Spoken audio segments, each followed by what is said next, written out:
রান্নাঘরে ভাজাভুজির পর যে তেল সাধারণত ফেলে দেওয়া হয় সেই তেল দিয়েই উঠতে পারে একটি যাত্রীবাহী বিমান।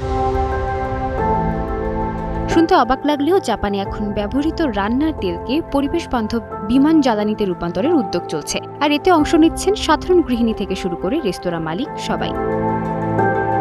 ফ্রাই টু ফ্লাই নামে এই উদ্যোগে জাপান জুড়ে প্রায় ৩০০টি সরকারি ও বেসরকারি প্রতিষ্ঠান যুক্ত হয়েছে।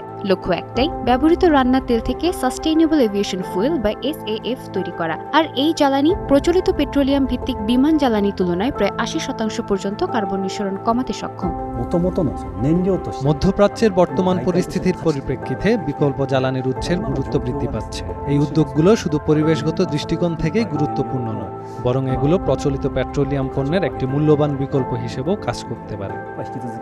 জাপান চায় ২০৩০ সালের মধ্যে তাদের বিমান জ্বালানির অন্তত 10% পরিবেশ বান্ধব উৎস থেকে আসুক। এজন্য প্রয়োজন হবে প্রায় ১৭ লাখ কিলোলিটার জ্বালানি, কিন্তু বর্তমানে দেশটির উৎপাদন মাত্র ৩০,০০০ কিলোলিটার। ফলে সময় যত এগোচ্ছে ততই বাড়ছে কাঁচামাল সংগ্রহের চাপ।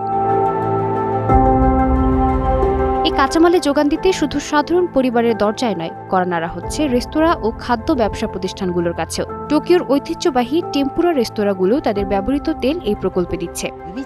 আমাদের অবদানের প্রভাব বেশ সীমিত হতে পারে, কিন্তু আমি বিশ্বাস করি যে সম্পদগুলো পুনরায় ব্যবহার নিশ্চিত করার জন্য আমাদের প্রত্যেকেরই প্রচেষ্টা করা জরুরি।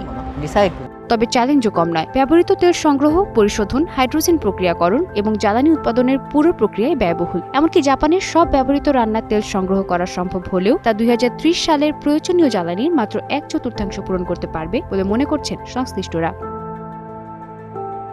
Sadia Tasnim, star news.